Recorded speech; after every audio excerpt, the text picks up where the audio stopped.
Cari genitori musulmani, se voi volete mangiare la carne halal, ve la andate a mangiare nei vostri paesi dove è il Corano che determina la legge, la norma.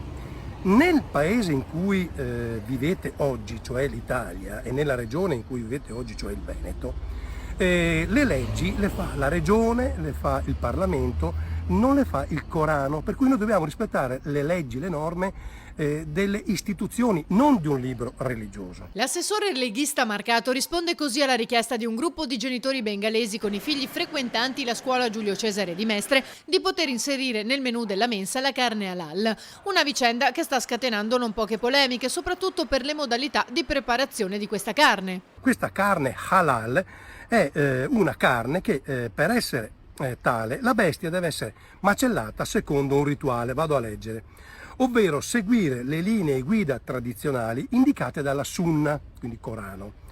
Gli animali devono essere coscienti al momento dell'uccisione, bellezza, che deve essere procurata l'uccisione recidendo la trachea e l'esofago e sopravvivere per il dissanguamento completo dell'animale, cioè l'animale è vivo finché completamente non viene dissanguato.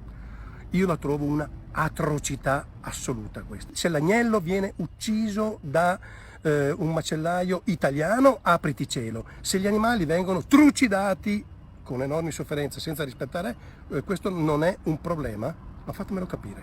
In ogni caso, un messaggio lo voglio dare chiaro anche ai dirigenti scolastici e a chi adesso sta cercando soluzioni. Non c'è nessuna soluzione. La carne halal te la vai a mangiare nel tuo paese? Sulla questione è intervenuto anche il console onorario veneto del Bangladesh. Tale richiesta non può essere accolta perché non fa parte, non rientra nella normativa vigente e la sentenza 20.504 del 2019 delle sezioni unite ha perfettamente chiarito che il progetto formativo scolastico, che comprende anche la fruizione del servizio mensa, è un progetto che deve rispettare il principio di uguaglianza, che non deve creare discriminazioni.